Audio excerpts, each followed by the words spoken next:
everybody.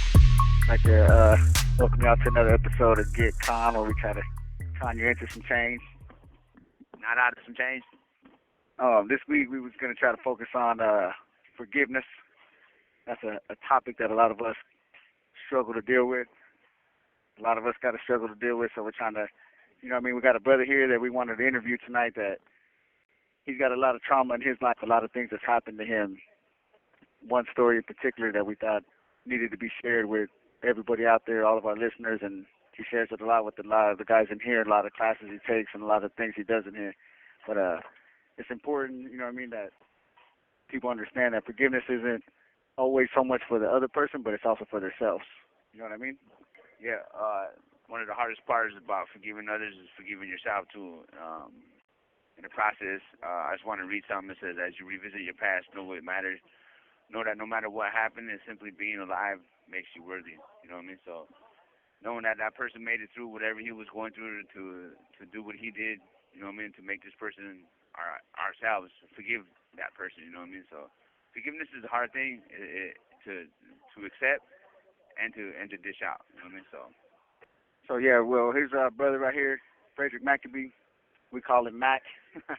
Brother, you want to go ahead and tell the people who you are? You know what I mean? Tell them a little about your story. How's everybody doing out there? My name is Frederick Maccabee. I'm known as Mac.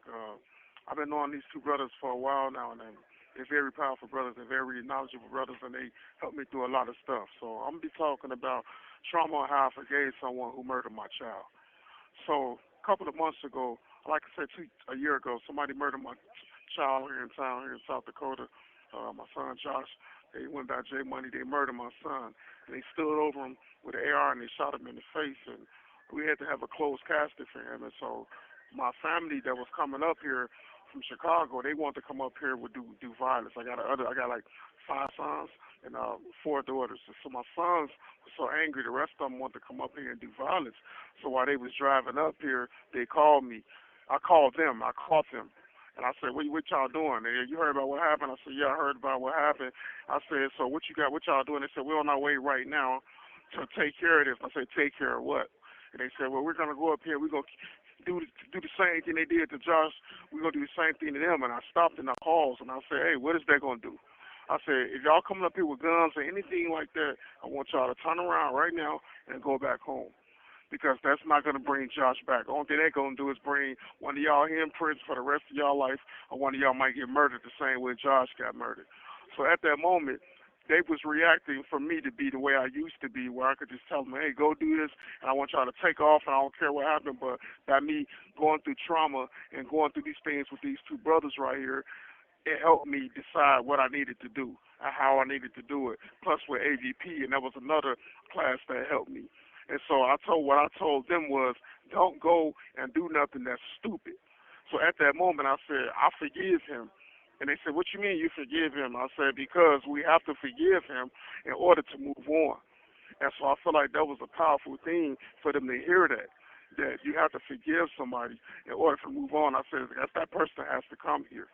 And when he comes here, by me being the imam of the Muslims, I might have to be the one to pray for him or pray with him or give him a shahada or bring him to God.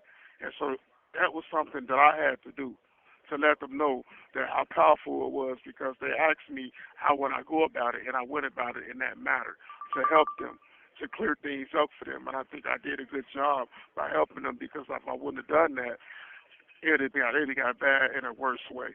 And so I thank these brothers for allowing me to share my story. And for those of you who are out there and someone treated you wrong or did you wrong, I ask you to remember this story and look into your heart and forgive them, because you don't know what trauma that they've been through in order for them to do what they did. So actually open your heart and really dive into forgiveness of trauma. And that's one of the things I'm so grateful for these two brothers for, and I thank them for allowing me to share my story.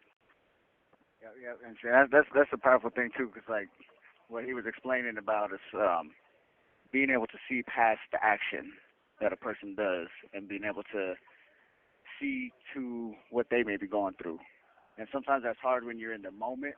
You know what I mean, bro? It's like when you're in that moment and that anger hits you and that aggression or that sadness and all that's, clouded your vision, it's hard to be able to put those trauma glasses on and see to a person being another human being. Because at the end of the day, that's what we all are, and we're all going through our own individual things, and it's something caused that person to behave in that way, whatever it might be. And like another situation that just happened today, literally, and this is something that bro's going through. You know what I mean? His house was robbed today, and that's something. As men in here, we have a certain way, like we're trained to handle things, and our first initial reaction is I'm gonna find out who did it, take care of it, and I'm gonna make them feel some pain, and they're gonna have to, answer for that. But in what we're trying to create and in trying to change this community in here, we're trying to show that there's a different way to respond to that. There's a different way to handle that. And that's what bro's going through. On top of the other trauma that he's going through, now he's got to deal with this. And that's the thing of him being a strong individual. And that's why we wanted to interview him, because the things that he's gone through and the way that he's able to handle himself as a man and be able to step back in the heat of that moment and analyze what's happening, it's something that we all strive for. And I see it in him, and even just right now, like I said, in this exact day, in this exact moment, that's what he's dealing with. And he has to step back and say, okay, whoever took that from my house, there's obviously a reason they took it. Something's going on in their mind, and 9 times out of 10 it's because the drugs. They're trying to feed their habit. So he's able to see, like, okay, what's causing this person to even be an addict? What's making him an addict? What trauma did he go through? And that's some powerful stuff. You know what I mean? And that's something I commend you on, bro. And that's something I need you to help share with the guys that's going on. And is there any more that you wanted to share about that, bro? Well, I just, like I say, it was a powerful thing in the moment, and I let justice prevail itself. Just like bro was saying, like the person who killed my child, he's arrested right now, so he's gonna have to see his fate. And I wish no bad harm on him, no bad ill will on him. I just want justice to be done for my child. And I just want to ask him, what made you do that? What did he do so bad for you to have to take his life like that? And that's the answer I search for. I don't search for violence towards him. I don't feel like I want to hurt him or nothing like that. I just want to know, why did that happen and why did he do it? And so if he don't even have an answer for that, that's fine with me. But I'm going to have to be at peace with whatever he says to me, because eventually down the line I'm going to run into him, and we're going to have that conversation man to man. And so by me going through this trauma class with these two brothers here, these two powerful brothers that I look up to as my friends, it's going to allow me to help me grow as I deal with him. Thank you. Yeah. So, hi, this is Elijah. Something to add to that. You know what I mean? Everything that the two brothers here talking about. I'm gonna quote something that a brother said. Said, for me, forgiveness and compassion are always linked. How do we hold people accountable for wrongdoing and yet at the same time remain in touch with their humanity enough to believe in their capacity to be transformed? You know what I mean? So that ties into a lot what's going on here, a lot of what's going on with his thought. You know what I mean? Because even though whatever person did this, you know what I mean, and to forgive him and then to see the humanity side of it, you know what I mean, still having that belief that, hey, one day that this person's gonna change, one day this person's gonna have value in what he does, has morals in what he does. You know what I mean? Not only for us, you know what I mean, for the brother here, but for himself too. You know what I mean? To look at the world and have morals and values in society when he leaves this place. You know what I mean? People here, I just feel that they lack the belief in themselves that they have the capacity to change. They have the capacity to do something better. You know what I mean?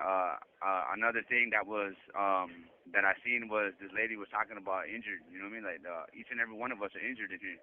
Each and one of us were injured from the ACEs. You know what I mean? Adverse childhood experiences.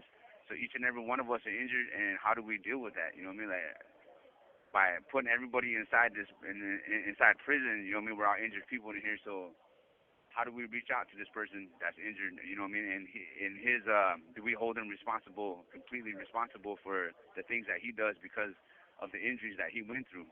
You know, how do we link this? How do we stop it? Or how do we bridge it? You know, how do we bridge this? And it starts here today. You know what I mean? What we're doing here. You know what I mean? As far as the traumas and everything like that, trauma talks, everything like that. And this is where it starts.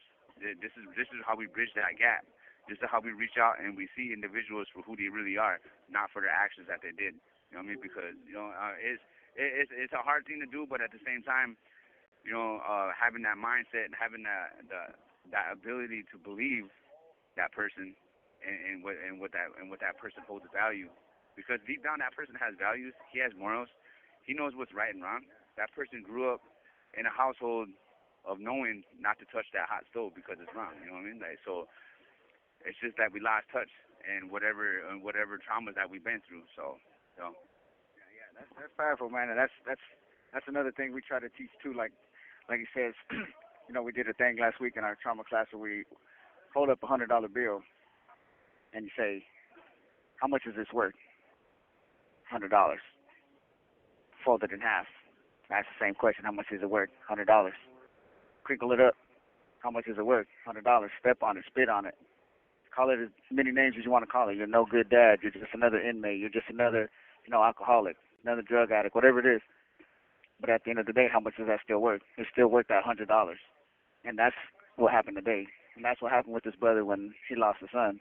He was able to see past all that dirt that's thrown on top of that, all that negativity and whatever caused this person to behave, whatever caused these people to do what they did today.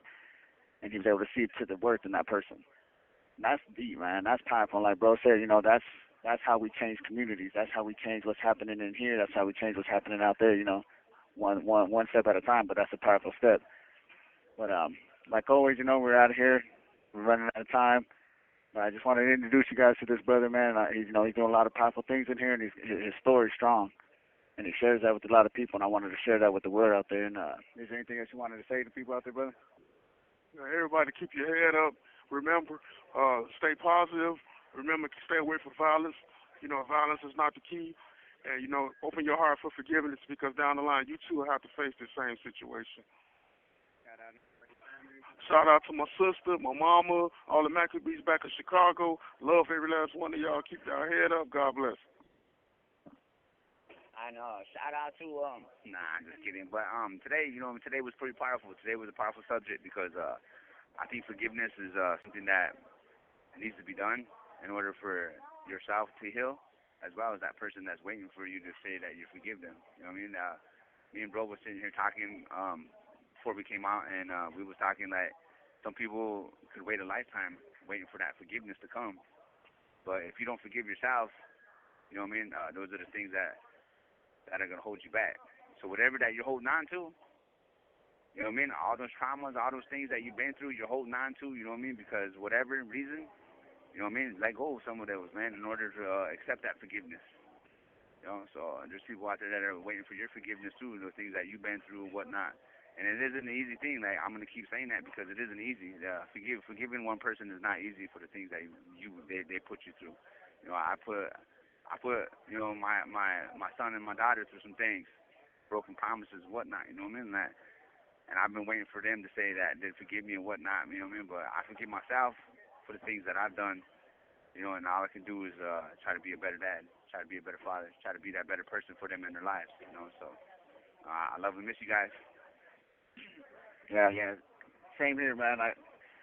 I got my own things that I deal with too, and it took a lot of years, man, for me to get to that point of being able to forgive certain people for what they've done in my life, and that kind of hindered me from being able to move forward in a lot of things that I've been through, and the way I've accepted love from people, or the way I've not trusted people has been based off of a lot of that. But real quick before we head out to, one of the things that was powerful that happened to me, in my situation and my case and my crime, the victim in my case, I actually met with his mother, and that's another story we can go through another time, but just the fast forward version of it, she was able to give me a hug and forgive me for what happened, and, that's something that helped change my life. They're like, how do I deserve your forgiveness, and that's something powerful in itself, whatever allowed her to be able to forgive me for what happened, that's something deep, and it changed my life. So in that same way, you forgiving somebody else for whatever harm they may have caused you may be your way of helping change their life and change the course of where they're going. But yeah, we're almost out of time, so we can get out of here, man. This is, like I said, a deep subject, but we appreciate everybody for listening. Anybody who wants to share their story with us, we're always here. The doors are always open.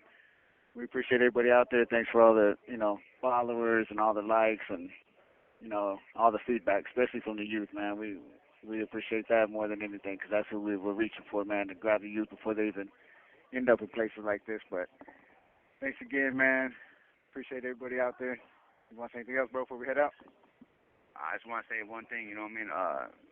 Share that kindness, that giveness out there, you know what I mean? Share everything that you guys listen to, you know what I mean? I want to say thank you guys for listening to us, loving us, liking us, supporting us, rebuilding rise, you know what I mean? That's what me and brother here trying to do. We're trying to better ourselves and go out better in our community, so one step at a time.